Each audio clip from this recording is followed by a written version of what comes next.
long you been going to college, Chief? 2 years. 2 years, for real?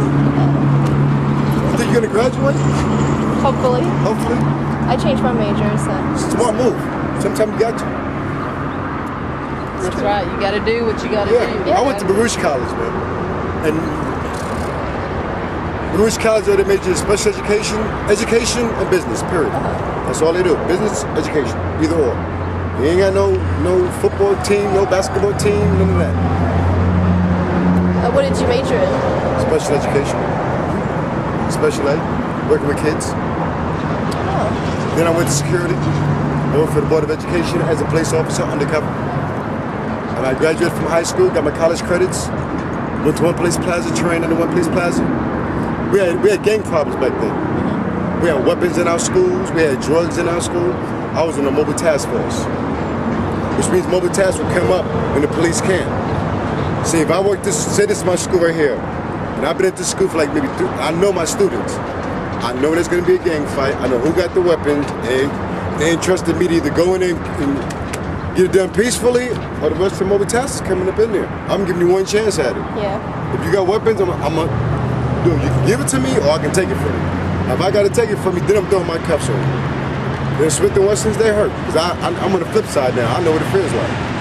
I hate sending people to jail. That's ugly. But you know.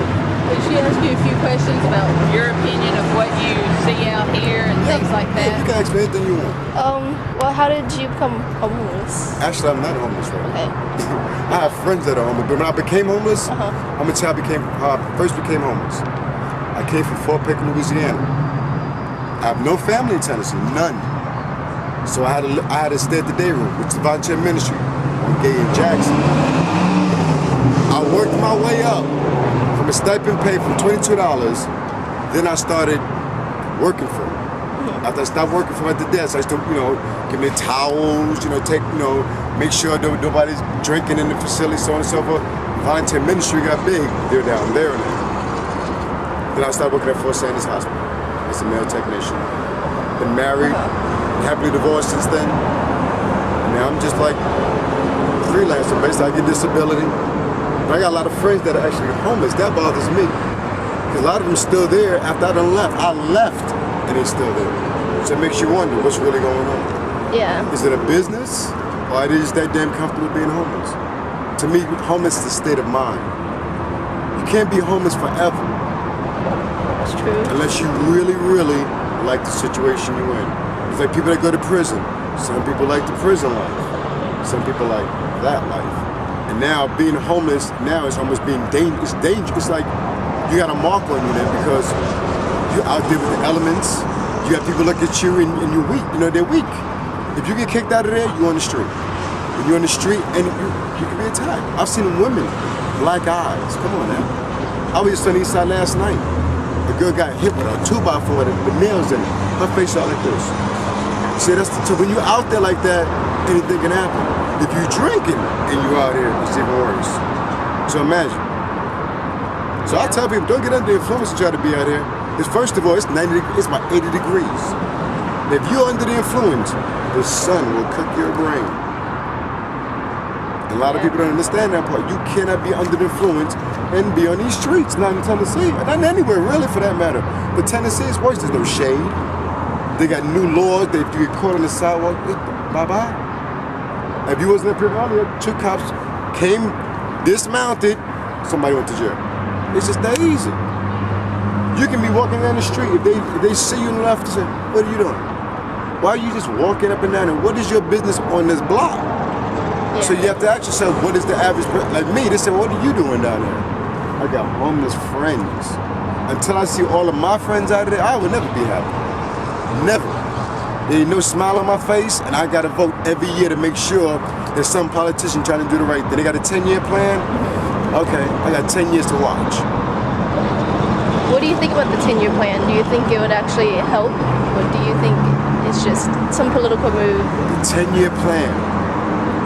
If Haslam had me in front of his face, that 10-year plan, a disaster could happen at any given time. You may have a new set of homeless people. So the 10-year plan may work for those that's been stuck this long. But What about the new set that may come through?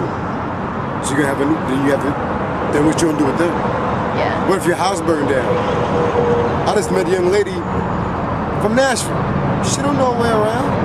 So what I do? Take her around on foot.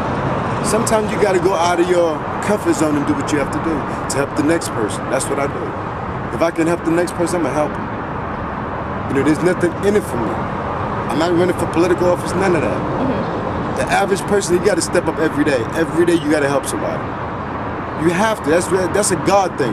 God tells you, if you don't, then what are you doing here? That is your function in life. You're supposed to help the next man, the next woman, the next child. Because we're not guaranteed. If you don't know about this war right now that they're going through, if you think the war is over, wait till you see this tribunal they give and take this dude through. That's my city. I'm from New York. And the funny thing about it, I am a Muslim. But when they try him, they need to do it seriously in Cuba. At least they got a better chance of containing it. Yeah. You feel me? But you have Muslims here in America that's gonna probably flip as soon as whatever the sentence is, they're gonna flip. That's automatic. You got a masjid right here in Oxford. Believe me when I tell you, they're gonna trip. There's a war on both sides, over there and right here. They're forgetting about this war. And a war is help those people that really don't have a chance first. Help the people that ain't got a chance. That'll stop the madness. That will entail stop the madness. It ain't all about money all the time. You gotta give them a chance. If people got a felony charge, man, let them get a job, man. Let them get a job. Yeah. What's wrong with just giving them something that can feel like they, be productive?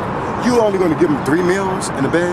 That's a baby jail. If you ever been in there, if you've never seen a jail, walk up in there, you got the men to one side, the women sleep on another. Say if I got a wife, I can't go up in there and sleep with her. I have to go on the men's side. So you're really separating me from my family. You see what I'm saying? Yeah. So basically, that's not cool. So I'm never gonna be happy until I see nobody ever walking up in there saying I need a bed. You see what I'm saying? Yeah. The homeless problem will probably never ever go away, but to really seriously solve it, stop it right there. Whatever's in that building, help them, lock onto them, deal with it, make it happen, and then find out what your 10 years after that gonna do. After 10 years after that, then show them through. The first 10, you gotta make sure that those people come out. That's like prisoners of war right now. You got them already in there. If you're not gonna help them, then what are you doing, sir? You're gonna keep on feeding them, allow them to take a shower, go to bed and come in and lock them back down again. And guess what? They get up every day at 6 o'clock in the morning. By 7 o'clock, there's whole streets right back up. Some got jobs, but is it enough? But then you have to ask yourself what they really doing with their money. Yeah. If you're not investing your money to get out, but you make, the first 10 years, I'm gonna say, because I always have a place. Obviously disability, and I've always taken a chance by taking somebody in off the street to help them. Because that's what it's all about. Each one teach one. Yeah. That's what it's all about. Thank you very You're much. welcome. That's what it's all about, Chief. Thank you. You're welcome.